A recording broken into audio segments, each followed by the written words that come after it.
গড়িয়া স্টেশনের কাছে কিষাণ মজদুর বাজার, আর সেই বাজারেই কংগ্রেস কেন্দ্রীয় কার্যালয় ছিল, কিন্তু সেটির দখল অবস্থায় ছিল। সেই কার্যালয় পুনরুদ্ধার করেন কংগ্রেসের কিছু কর্মী ও ব্লক সভাপতি সহ সাধারণ সম্পাদকের প্রচেষ্টায়। সেই কার্যালয় দখল মুক্ত করার পর তারা দেখেন অফিসের ভগ্নদশা। সেই অফিসকে আবার তারা পুনর্নির্মাণ করেন ও নতুন করে সাজান, এবং সেখানে উপস্থিত থাকেন সকল কর্মীরাই। আসুন দেখে নিই বিস্তারিত।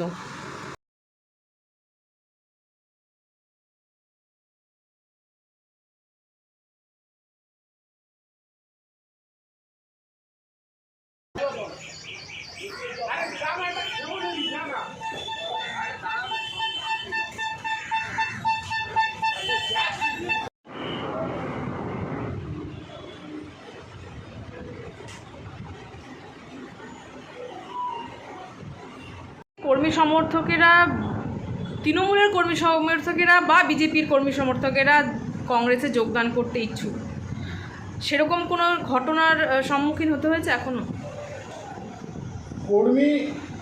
কর্মীরা যদি আসে, এটা আমাদের নেতৃত্বরা বলেছে, নেতা নয়, কর্মীরা যদি আসে তাদেরকে গ্রহণ করা হবে। কারণ নেতৃত্বরা তো তোলাবাজি করে খেয়েছে, তাই যে দাগ আছে, দাগের সাথে আমাদের সেই দাগ মেশাতে চাই না। কর্মীরা যদি আসে, আর আমরাও সেটা সিদ্ধান্ত নিচ্ছি, এখান থেকে কর্মীরা যোগাযোগ করছে, আমরা বলেছি ঠিক আছে, আমরা একটা সময় করে একটা অনুষ্ঠান করবো, সেখানে আমরা যোগদান করবো।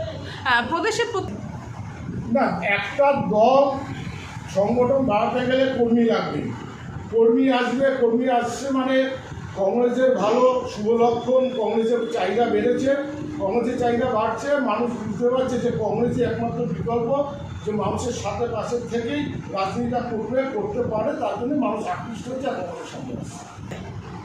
রাহুল গান্ধীর যেভাবে সারা দেশব্যাপী, যেমন 4000 কিলোমিটার হাঁটা 2022-এ, ওই হাঁটার পর ভারতবর্ষে যে রাজনৈতিক সামাজিক পরিবর্তনটা এসছে, মানুষ সেটাকে উপলব্ধি করেছে।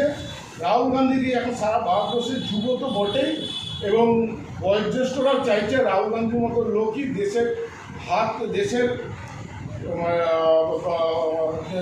রাহুল গান্ধীর পক্ষেই সম্ভব। দেশের সাথে রাহুল গান্ধীর দরকার। যুব সমাজ এগিয়ে আসছে, কারণ যত দেখছে দিন যাচ্ছে পেপার লিক, ওই PM উইক তো পেপার লিক, 90বার পেপার লিক হয়ে গেল এর মধ্যে, সরকারের মধ্যে। তার বিকল্প আর কিছু নেই। আগের ইতিহাস মানুষের মনে আসছে, রাহুল গান্ধীকে সামনে রেখে সারা ভারতবর্ষের মানুষ চাইছে জাতীয় কংগ্রেসকে শক্তিশালী করে মানুষকে প্রতিষ্ঠিত করতে, গণতন্ত্রকে প্রতিষ্ঠিত করতে, দুর্নীতি বন্ধ করতে। খারাপ তৃণমূল যারা বিজেপিতে যোগদান সরাসরি না করেও অন্য দল প্রতিষ্ঠা করে সেই দলে, হ্যাঁ, হকাররা পুনর্বাসন পায় না, চোরটা পুনর্বাসন পায়। ভালো তৃণমূল খারাপ তৃণমূল বলে একটা ভাগ করে নিয়ে গিয়ে আমার দলটাকে ভারী করা, এইটা নীতি আর কি নীতি আছে? নেবে না কেন? তাহলে এত দল ভাঙাবাড়ি কেন? শুধু বাংলায় কেন, আপনার সারা ভারতবর্ষে দেখুন না। দল ভাঙানোর, সরকার চালাবো না, দল ভাঙিয়ে দল বড় করবো, এরপর প্রতিযোগিতা হচ্ছে। সরকার এখানে একটা সরকার চলছে না, দল ভাঙানোর প্রতিযোগিতা চলছে সারা দেশের মধ্যে। এখন শোনেন, রাজনীতিতে কাউকে যুবরাজ বানিয়ে দেওয়াটা কখনো বাঞ্ছনীয় নয়। রাজনীতি হচ্ছে মাটির সাথে। রাহুল গান্ধীকে সব বলেছিল সোনার চামচ নিয়ে জন্মগ্রহণ করেছিলেন, কিন্তু রাহুল গান্ধীর ফ্যামিলির আত্মত্যাগ, আত্মবলিদান ভারতবর্ষের কোনো ফ্যামিলির সাথে তো মেলানো যাবে না। কিন্তু তা সত্ত্বেও রাহুল গান্ধীর রাস্তায় 4000 কিলোমিটার হাঁটা, ভারত জোড়ো যাত্রা, তাও ভারত জোড়ো ন্যায় যাত্রা, মানুষকে যেভাবে আপন করে গলায় জড়িয়ে ধরা, সে যে শ্রেণীরই মানুষ হোক, নফরত কি বাজার মে মহব্বত কি দোকান, এই যে স্লোগান, ভারতবর্ষকে একত্রিত করা জাতি ধর্ম নির্বিশেষে, রং বর্ণ নির্বিশেষে, এইটা ভারতবর্ষে কোনো নেতৃত্বের পক্ষে সম্ভব না, করতেও পারবে না। সে উঠার মানসিকতার কারণেই গান্ধী পরিবারের আছে, কংগ্রেসের মধ্যেই আছে। তার জন্য সারা ভারতবর্ষের মানুষ কংগ্রেস এবং গান্ধী পরিবারকে সবসময় ভালোবাসে, হৃদয়ে জায়গা দেয়। দীর্ঘদিনের কংগ্রেস কর্মী, দীর্ঘদিনের কংগ্রেসের সদস্য হয়ে আজকে দল একটা পরিচিতি পাচ্ছে, কি মনে হচ্ছে আর কতটা এগোনো যায় এবং আরও সংগঠনকে কীভাবে মজবুত করা যায়?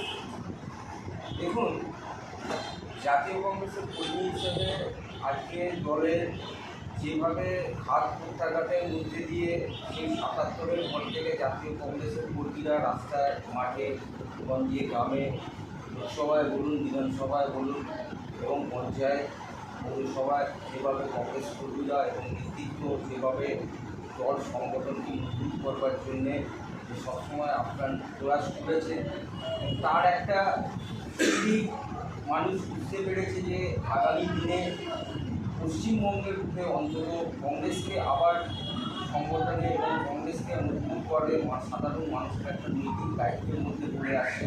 কারণ আজকে আমরা প্রায় বাংলা এবং সিদ্ধার্থ শঙ্কর রায় সোনার বাংলা, সেই সোনার বাংলাটার যে আক্ষরিক অর্থ সেটা কিন্তু একমাত্র জাতীয় কংগ্রেসেরই তারা আজকে এটা সম্মত আছে।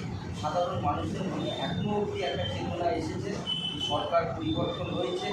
যারা আদি কংগ্রেসের নাম ভাঙিয়ে এতদিন ধরে যারা ৯৮ থেকে একটা মানুষকে একটা ভাওতামির মধ্যে রেখেছিল, মানুষের সেই ভাওতামিটা বা সেই এটা বোকা বানানোর ব্যাপারটা মানুষ বুঝতে পেরেছে যে কংগ্রেসকেই একমাত্র দরকার, যে কোনো কিছু একটা বাংলাকে যে একটা সারা ভারতবর্ষের বুকে যে একটা বাংলাকে একটা শাইনিং বেঙ্গল, সেটা একমাত্র কিন্তু কংগ্রেসই করতে পারে।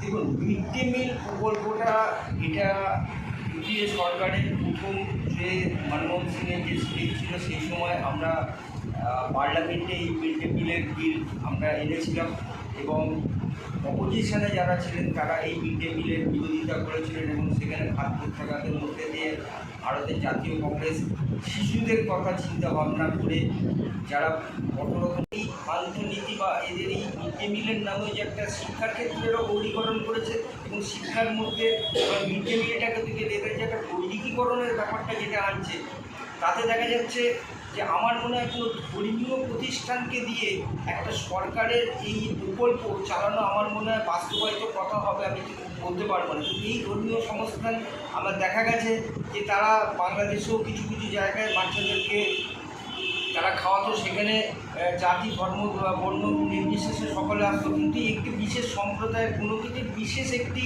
কথার মাধ্যমে যদি কেউ বলে তারপরে তাদেরকে সেই সমস্ত বাচ্চাদেরকে দুমুঠো খেতে দেওয়া হতো এবং এই নিয়ে সেটা নিয়ে বাংলাদেশে তখন দেখা গেছে যে এই ধর্মীয় সংস্থানের বিরুদ্ধে সাধারণ মানুষ একটা রোষের মুখে এই ধর্মীয় সংস্থান করেছিল।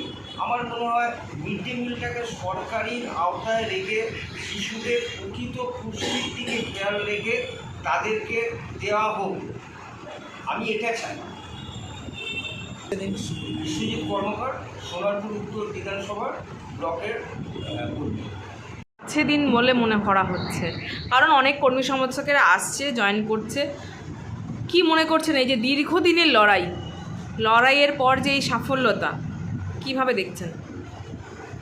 এটা নিয়ে যেটা বলবার যে আপনি খুব ভালো লেগেছে, আমাদেরকে 2026 পর্যন্ত যেটা শুনতে হয়েছে কংগ্রেস এখানে নেই, কংগ্রেস খেয়ে ফেলবে, কংগ্রেসকে ভোট দেবে না, নির্বাচন নেতৃত্বকে এই তৃণমূলে এই নেতা কেটে পড়ে মানুষের একটা ক্ষোভের বহিঃপ্রকাশ। তারা যে দীর্ঘদিন 2011 সাল থেকে অত্যাচারিত হয়েছে তাদের এই ব্যাপারটা কিন্তু আজকে কাজে ঠিক আছে। এবার আমাদের দলের থেকে যেটা বলবার যে সবে পরিবর্তন হয়েছে, নতুন দল সরকার তৈরি করেছে, কংগ্রেস প্রতিনিধি হিসেবে বিভিন্ন পার্টি বিধানসভা আমরা এই মুহূর্তে বিরাট্রিক চালু করছিলাম। তবে যারা আসছে আমাদের নেতৃত্বে এখানে আমাদের ব্লক সভাপতি বসে আছেন বিভিন্ন অঞ্চল, তাদের কাছেও অনেক জবাব করছে, তাদের বিরুদ্ধে কোনো অভিযোগ নেই, তৃণমূল করেছে ঠিক আছে, কিন্তু কোনো দলে চলছে সেটা নিয়ে কি? কিন্তু আপনি সাংবাদিক হিসেবে আপনার কাছে কি এরকম খবর আছে কোনো দলের তরফ থেকে বা কোনো সংগঠনের তরফ থেকে তাদেরকে বলে দেওয়া হয়েছে তোমরা গিয়ে ডিম ছিল? তা কিন্তু না, এই ডিম তৈরি কাছে আমাদের এখানে এখানে যদি পরিবর্তন না হতো, তাহলে দায়িত্ব নিয়ে বলছি পশ্চিমবঙ্গেরা 2011-কে কিছু হত্যা করা হয়েছে, আমরা তার বাড়িতে গেছিলাম, তার বাড়িতে গিয়ে আমরা যখন দেখেছি ওখানকার আমাদের ভিডিও মনে হয় রাহুল গান্ধীর সাথে সাথে আরও প্রবীণ নাম উঠে আসে। আপনি দীর্ঘদিনের লড়াকু নেতা, কি বলবেন? আমি দীর্ঘদিনের লড়াকু নেতা না, লড়াকু কর্মী। সংখ্যা আছে 100 কোটির ওপরে, 100 কোটির কাছাকাছি।